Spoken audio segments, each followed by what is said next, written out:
আজকে আমাদের হসপিটালে ছিল ওয়ার্ল্ড অপটোমেট্রি সেলিব্রেশন। অ্যাকচুয়ালি 23শে মার্চ ওয়ার্ল্ড অপটোমেট্রি ডে ছিল, বাট সেদিন পড়ে গেছিলো সানডে, তো আমরা আজকে সেলিব্রেট করব।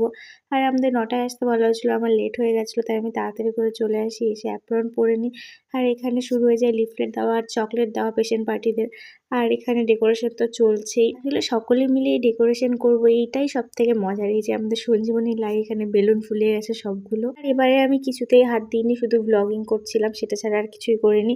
আর শ্রেয়সী তারপরে নিয়ে চলে আসে এই ওয়ার্ল্ড অপটোমেট্রি ডে লেখা ব্যানারটা, যেটা ও গোটা রাত জেগে করেছে। এত সুন্দর হয়েছিল ওটা। তারপর যাই হোক কেক ওপেনিং করা হয়, এখানে সব স্যার ম্যাডামরাও চলে আসে। আর আমাদের সিনিয়র অপটোমেট্রি স্যার এখানে কেক কাটিং করে। এইসব পার্ট শেষ হয়ে গেলে তারপর স্যার ম্যাডামরা তাদের কিছু মূল্যবান স্পিচ দেয়, না তারপরে ফটো সেশনও হয়। আর এখানে সকলকে মিষ্টির প্যাকেট দেওয়া হয়। আমরাও কেক খেয়ে তারপর একটা করে মিষ্টির প্যাকেট নিয়ে চলে আসি মিষ্টি খেতেই। আর এখানে মিষ্টি খাওয়ার সাথে সাথে প্রচুর গসিপ হচ্ছিল, হাসাহাসি হচ্ছিল। তো যাই হোক, এভাবে আমাদের 2025-এর ওয়ার্ল্ড অপটোমেট্রি সেলিব্রেশন হয়ে গেল। বেশ এনজয় করলাম সকলে মিলে।